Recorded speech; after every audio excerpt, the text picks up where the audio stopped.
Monsieur le Président de l'Assemblée nationale, Mesdames et Messieurs les députés, Messieurs les membres du gouvernement,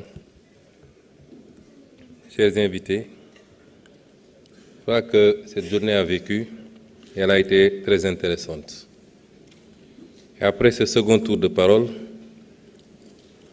je sors plus que conforté du constat que j'avais fait lors de mon premier passage pour répondre aux questions, c'est qu'il n'y a eu aucune remise en cause de ce que nous avons présenté comme étant la vision, le référentiel. Aucune. Je n'ai pas entendu de critique sur les grands axes programmatiques.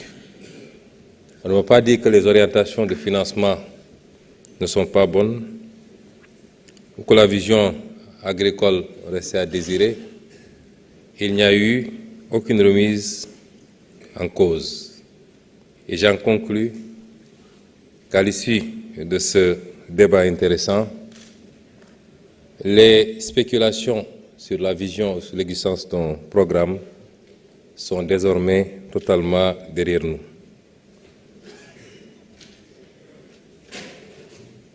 J'ai écouté les interventions.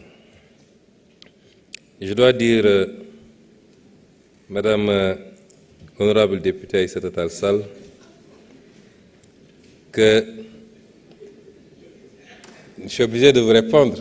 Ce n'est pas si compliqué que ça. Vous savez, j'avais dit lors du premier passage que, en réalité, vous avez quelques gênes à accorder un satisfecit à ce qui vous a été présenté.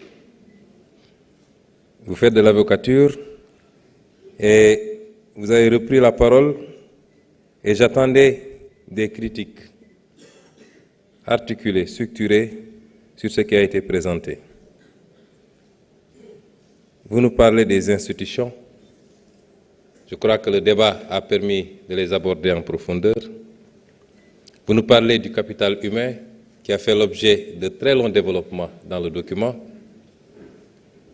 Vous nous parlez du franc CFA qui a été abordé à 2 reprises dans le document initial qui a permis à l'honorable Guy Marius Sagna d'ailleurs de rebondir. Et je suis surpris de vous entendre dire qu'il n'y a pas été fait mention du franc CFA dans ma présentation.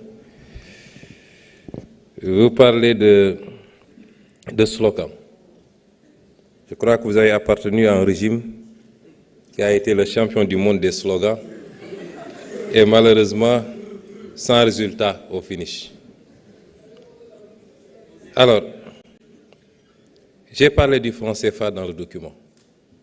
Je l'ai fait avec la retenue qui sied est dans un processus qui est en cours d'élaboration et de discussion avec tous nos partenaires.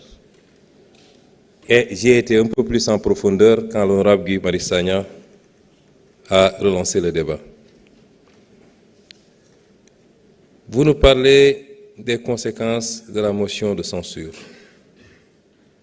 Mais pour nous avoir suivis, vous savez bien, Madame l'honorable députée, que nous n'avons jamais eu de problème à assumer les conséquences. Par essence, c'est ça qui fonde notre action politique. Puisque nous n'avons absolument rien à nous reprocher, à craindre, tous ensemble, opposition comme pouvoir, laissons la justice faire ce qu'elle doit faire et sans aucune interférence. Ce qui n'était pas le cas, malheureusement, dans le passé, où nous savions ce qui se passait avec quelques éléments de la justice, et je précise bien quelques éléments de la justice. Je n'ai pas dit également que je n'étais pas venu à l'Assemblée pour échapper à une motion de censure. Je vous ai dit que la politique, c'est aussi, c'est pas seulement la force et le forcing. Et j'ai bien compris les adversaires que j'avais en face de moi depuis 10 ans. Je comprends comment ils fonctionnent. La politique, ce n'est pas que cela. Aujourd'hui, je fais une déclaration de politique générale. Et en politique, vous ne pouvez pas nous reprocher, lorsque la stratégie nous permet de déjouer les manœuvres de l'adversaire qui n'ont aucun rapport aux intérêts du pays, mais simplement vouloir faire une vendetta parce qu'on a une majorité à l'Assemblée. S'ils n'ont pas eu l'intelligence, s'ils n'ont pas eu le recul qu'il faut pendant les 5 mois qui ont précédé pour dérouler leur stratégie, je ne suis pas coupable de cela. Et la politique, c'est également ça. Et il était clair que notre gouvernement n'allait pas être le premier qui subirait une motion de censure au Sénégal. Ceci dit, pour les questions et les interpellations, les autres questions et interpellations, M. Mohamed Sall est revenu sur le dispositif de suivi et évaluation à mettre en place.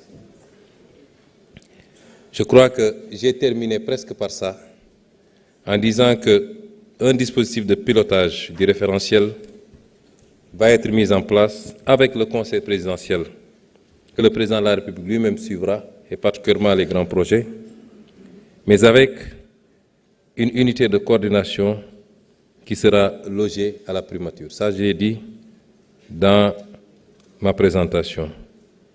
Il y aura une unité de coordination pour les grands projets, une unité de coordination pour les autres projets et programmes au niveau de chaque ministère, un suivi, évaluation qui sera géré par le BOX, une revue trimestrielle sur la base de l'analyse des indicateurs de performance, l'évaluation des politiques par l'Assemblée nationale également.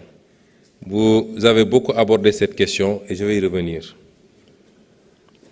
Pour l'honorable député Moussa Sarr, je suis d'accord avec vous et je l'ai toujours dit, toujours. Mes positions d'hier sont celles d'aujourd'hui. Il y a une injustice qui est faite à beaucoup de corps de la fonction publique, parmi lesquels le corps des inspecteurs du travail.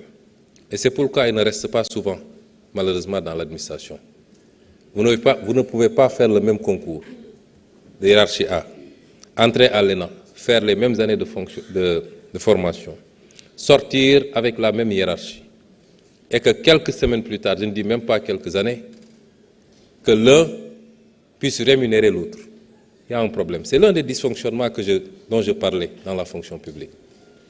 Et si c'était entre hiérarchie A d'ailleurs, mais vous allez voir des agents de hiérarchie C, d'autres corps, recrutés dans le tas comme des décisionnaires, qui peuvent percevoir 3 fois, 4 fois, 5 fois plus que l'inspecteur du travail. Ces injustices-là, il faut les corriger si on veut maintenir les agents très bien formés de ces corps à rester et à continuer à travailler pour l'État. Et pour l'autre point, dans la réforme du Code du travail, l'actuel projet de réforme du Code du travail contient des dispositions pour le renforcement des pouvoirs de l'inspecteur du travail et un relèvement, il est prévu même des amendes, en tout cas, comment on l'appelle encore, un fonds d'intervention qui sera abondé à partir d'un certain nombre de frais qui sont payés. Je vous inviterai à vous rapprocher peut-être du ministre du Travail qui a hérité de ce chantier.